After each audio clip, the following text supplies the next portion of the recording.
What do you remember about Johnny as a high school prospect when you went to see him? Just, I've said it pretty much the whole time since I got here. You couldn't see on film exactly what he could do as a quarterback. You could tell he's a great athlete, and until you go out, drive out to Kerrville and watch him throw it around in person, then you can say, hey, this kid's the total package. You talk about Swope's toughness and just kind of how difficult that catch across the middle was. That was huge. I mean, a game changer, and the one on the sideline there to get us down close on that last touchdown was big, and just the spirit in which he plays, it motivates the entire team. I mean, he gets up and he's fine, and everybody's expecting him to lay down on the field, and he hops right back up. I mean, that's huge for the whole offense to see that and really motivate us the rest of the game.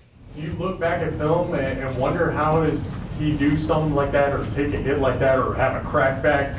I mean, do you get worried about him at all when he's doing things like that? No, that's how he's played. I mean, since he's been here, I was an admirer of him before I got here, and even bigger fan now that I'm here. So he's a tremendous football player, and we're just really lucky to have him here. Malcolm Kennedy talked earlier about how he appreciates the simplicity of this offense and the play calling, and that he can go faster because of it.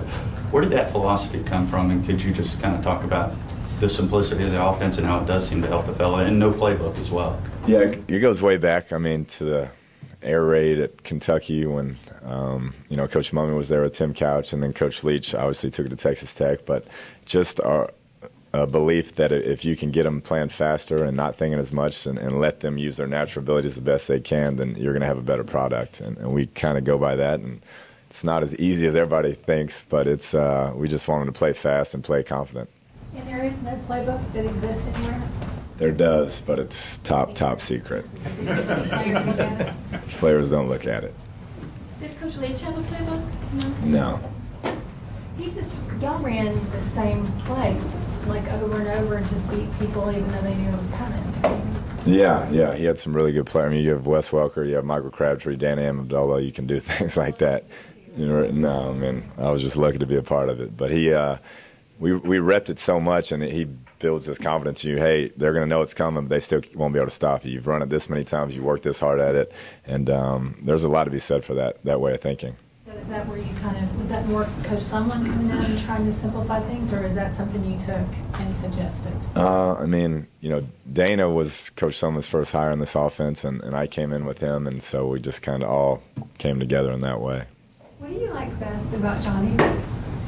The competitiveness. I mean, he's his own worst critic, and if he's not perfect in every throw, he wants it to be, and you can't. That's not something you can coach into a kid. He's either got it or he doesn't, and he wants to be the best. Should he win the Heisman Trophy?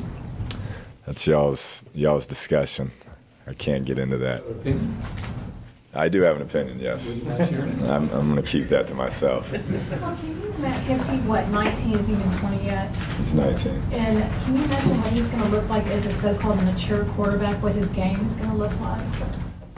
I hope he continues to get better. I mean, that's up to him, how good he wants to be. He definitely has the skill set and the tools to just get better and better, and so we'll see if he continues to progress. Do you anticipate he's going to run for 92 yards and throw for 300? Is that always going to be his game, or is he going to do like some athletic quarterbacks and run to set up the pass? Yeah, I'm not sure. I don't know. If I just keep doing what you're doing right now, it's pretty good. Whatever he's doing is working.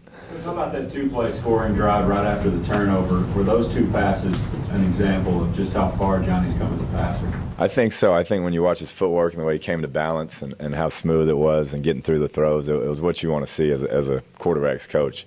And just to play with that type of confidence. They just scored, or I forgot they had turned it over, but it was a close game, and we knew we wanted to be aggressive, and we were playing to win, and he made two great throws. So how do you get by without having a playbook, running the SEC's top offense? I mean, you just draw a lot up on the board. I mean, it's all in your head, and we've passed along, and all these offensive coaches pretty much have been together at Houston, and so we have a good feel for it. And if the kids have to write it down, to me, they remember it better, and there's a lot to that. When do you think Kevin got to the point where he had complete trust in you as a play caller? That's one thing that I have to give a lot of credit to him, because he basically promoted me from a quality control to an offensive coordinator, and never once questioned my calls, never once sat in my meetings. I mean, had total faith in me from day one. So I can't thank him enough for that, and definitely wouldn't be here if it weren't for him. Are you ahead of where you want to be, ahead of schedule, as an ambitious young coach? I wanted to be a starting NFL quarterback, so yeah, I'm way behind where I wanted to be. Put it that way. But no, I got into this kind of by default, like I said, and I've been very fortunate to work with some amazing players, amazing staffs, and just very fortunate to be at Texas A&M. I'm sorry, when you said you had the kids write things down, expand a little bit on that. Yeah, just I think if you have a playbook and they're looking at it, they're going to nod and say, yeah, Coach, I got it. But if you get up on a board and make them write along with you and draw it up in their own manual, in their own notebook, I just feel like they retain it a lot better. So there's a lot of that goes into that thinking. So wasn't your dad a coach? He was. But you never really grew up wanting to be a coach? No, that's probably why, because I saw the hours and the time he put in and the mood swings and all those things. So, but then, you know, after I got around it, I just realized that's what I wanted to do. Someone told us a while ago you're going to make a great head coach someday. How do you take that? I appreciate it. I mean, we'll see. Like I said, I'm just excited to be here right now. I mean, with the way these kids are playing and the effort we've got so far this year, it's been awesome. What do you expect from Sam Houston this week?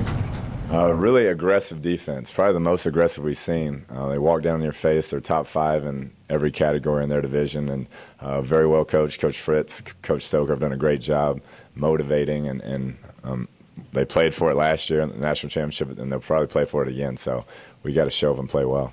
Are they more aggressive than the defense that you've seen in the SEC? I would say so. I mean, you'll see it on Saturday. They walk down in your face and make you earn it every snap, and have a great group, have 2 corners that are really good players. So it's going to be a challenge. Just watching your reactions on the sideline, how much fun are you having coaching this particular team? I mean, can you rank it to past years?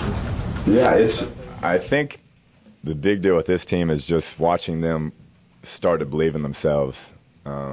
We talked about it all summer, but until you get out there and you actually do it, you hear about how you can't do this, can't do that, and then to watch them come and have success in this league and play with a chip on their shoulder has just been a fantastic experience. Brian Swope mentioned that even in practice you guys are very competitive and that you want to win every time you're out there in practice. Describe to me kind of the mentality you bring on a daily basis to practice.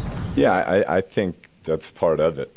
You just never take a day off, and so every time you set up a drill, you want to be competitive, you want to catch every ball, you want to make every throw, and it's just kind of our mindset on this whole staff is to make it as competitive as possible. When you get to the games, it should be easy. A couple more? Talking about it, David asked about you having fun on the sidelines and things like that. A lot of coaches will make a point to be stoic and not show any emotion. Why do you have, show that emotion and have fun? I try not to. It just comes out. After the whole butt slap incident, I try to tone it down, but it just comes out. I mean, it's just how I played. I like seeing the players have success, and it's just part of who I am. Coach, I'm going to give you a hard time about that, or no? I only did it because he tries to act super cool all the time. So I thought I'd get a reaction, but he just blew me off on that deal. So. Does it make it harder for you to tone it down a little when you've got a guy like Johnny who's also out there and confident as all get out? I mean, do you guys feed off of each other a little bit? I don't know. I mean, it's exciting watching him play. I'm just excited as y'all every Saturday going out there getting to see what's going to happen next. So it's, I just think I've always been excited to play the game. I love, like I said, watching the players have success, and that's the main thing. Some coordinators will huddle up their offenses for the entire defense. But you literally just walk back and forth on the sidelines. What are you doing? Are you just trying to get in the zone? What's going on there? Just working off some nervous energy, I guess. I just don't like standing still. So moving back and forth and trying to figure out the next drive. Hey, Kliff, you mentioned how Mummy and the air raid at Kentucky, but other than that, the SEC really, I guess some of the stuff Spurrier did, really hadn't seen this kind of spread, and y'all tweaked it, have a running quarterback. I mean, do you think that that what y'all are doing to SEC defenses that more coaches are going to try to mimic what you're doing? I'm not sure. I mean, the top of the heap is still, the LSU's, the Alabamas. So I've said it.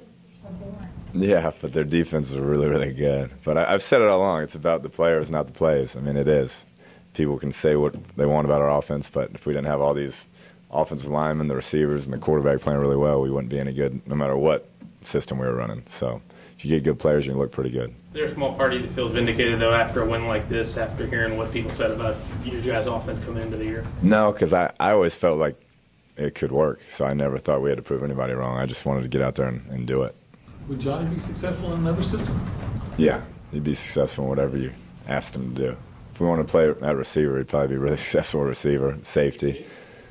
Probably. I wouldn't put it past him. All right, that's all. All right, thank y'all.